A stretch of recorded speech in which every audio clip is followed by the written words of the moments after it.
हमको पता है कि आर्मी में कौन लोग जाते हैं। गृह मंत्री का बेटा आर्मी में नहीं जाएगा, वो बीसीसीआई का सेक्रेटरी बनेगा।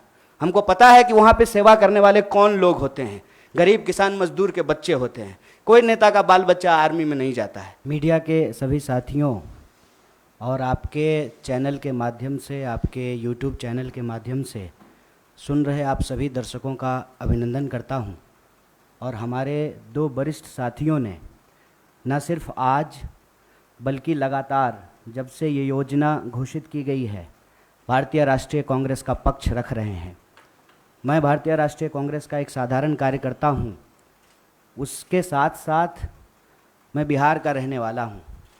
शायद ये पहला मौका है कि मैं आप तमाम लोगों के सामने स्पष्ट तरीके से यह बात रखना चाहता हूं कि मैं ऐसे परिवार से आता हूं, हमारे परिवार में रिश्तेदारी में 16 लोग आर्म फोर्सेस की नौकरी करते हैं।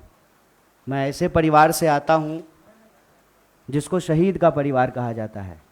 इंसर्जेंसी में हमारे एक भाई की शहादत हुई है, उन्होंने अपना सर्वोच्च बलिदान दिया है। और आप सबके चैनल पे भी मैं यही देख रहा हूँ कि सब लोग यही कह रहे हैं कि सबसे ज़्यादा हिंसा बिहार में भड़क रही है। मैं इस बिंदु पे आपसे कुछ बात करना चाहता हूँ। पहली बात तो ये कि हम लोग मार्केटिंग नहीं करना जानते हैं। हमको लगता है कि सेना का, देश के सर्वोच्च सम्मान का, ये मार्केटिंग करने का चीज़ नहीं है। लेकिन आप एक एक मंत्रियों का बयान सुन करके देख लीजिए। जो लोग अग्निपथ योजना का फ़ायदा गिना रहे हैं, ऐसा लग रहा है कि कोई चीज़ वो बेचने की कोशिश कर रहे हैं। जैसे सेल्समैन की भाषा होती है ना, वाह मेगा बम्पर ऑफर चल रहा है, आपको 20 लाख रुपया भी मिल जाएगा, 4 साल में आप रिटायर भी हो जाएंगे, फिर आपको रिजर्वेशन भी मिल जाएगा। इस भाषा की मानसिकता को समझने का प्रयास कीजिए। ऐसा लगता है कि रेलवे स्टेशन के बाहर कोई चूहा मारने की दवा बेच रहा हो। साहब, आप मंत्री हैं, आप सबसे पहले देश की जनता को यह बताइए कि इस योजना की जरूरत क्या है।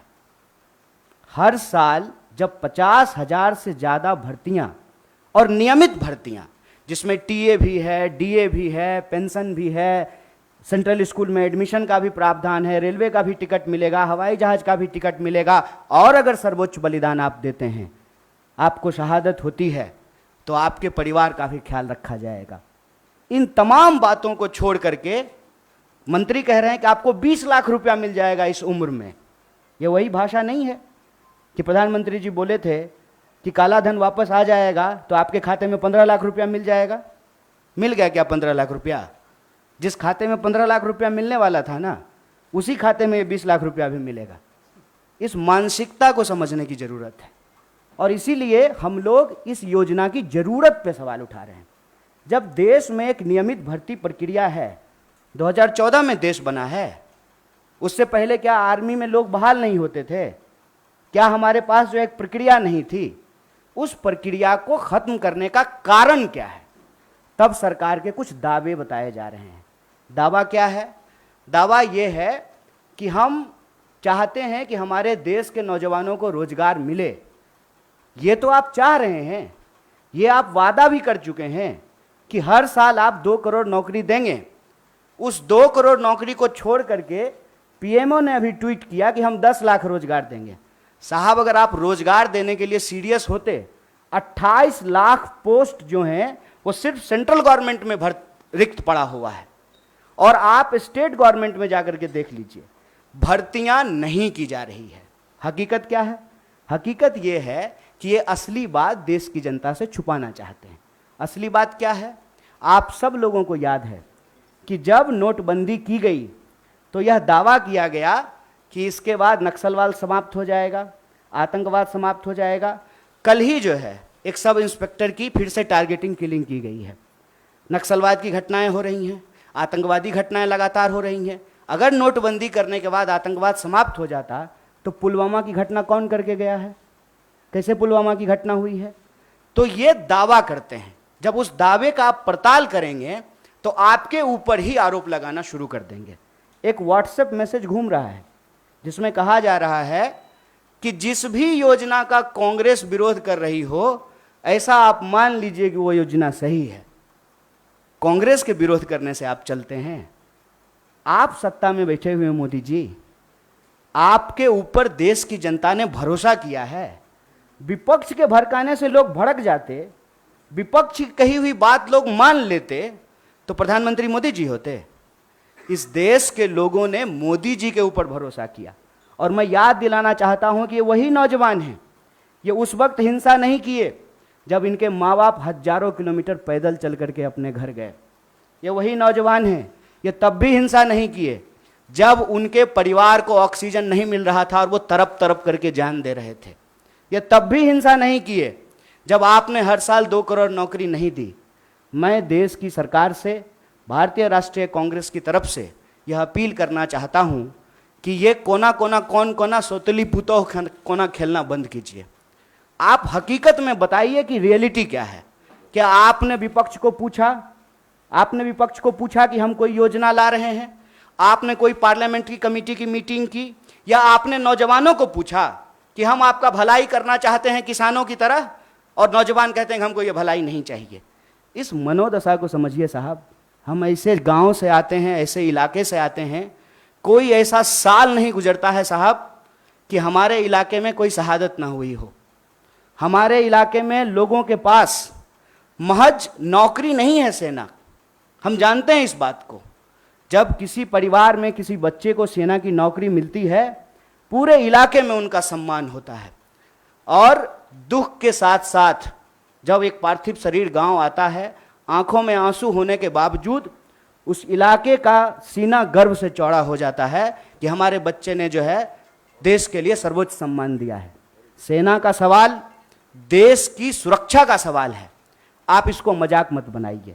और एक बात हमारे साथी भी कह रहे हैं, आप तमाम मीडिया लोग भी इसको बोल रहे हैं कि उसमें से 25% लोगों को, साहब 25% नहीं, अप टू 25%, ध्यान रखिएगा, यह है सेल्समैन मेगा बम्पर ऑफर की मानसिकता।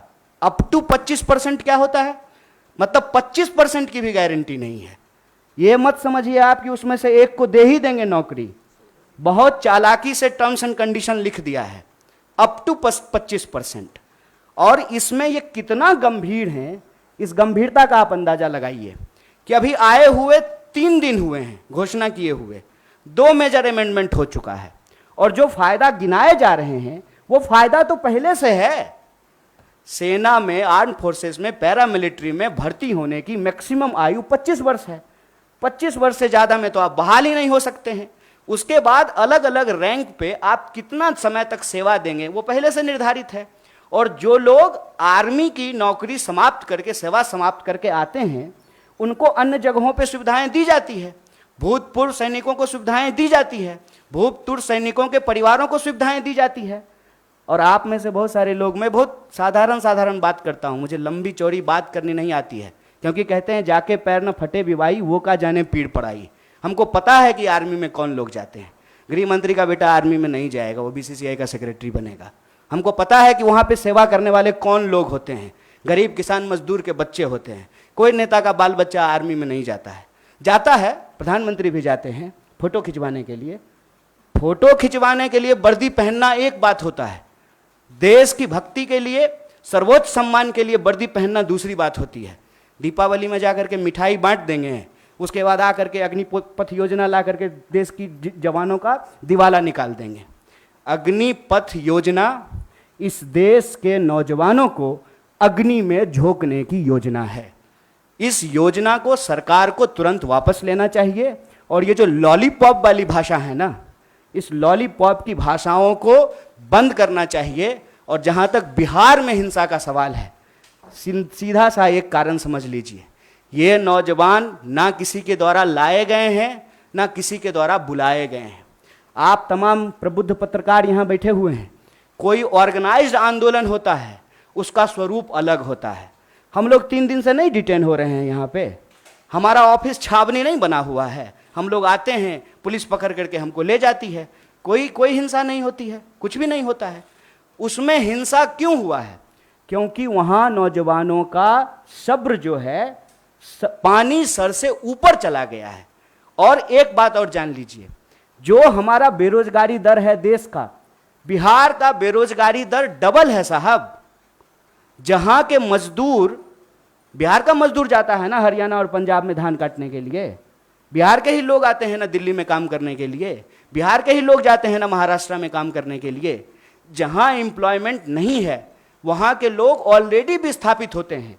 ये जो बच्चे हैं ये उस उम्मीद में अपने गांव में रह रहे हैं, दौड़ रहे हैं जाड़ा गर्मी बरसात, सड़कों पे मैदानों में रेत पे, कि इनको किसी दिन सेना में सेवा देने का मौका मिलेगा।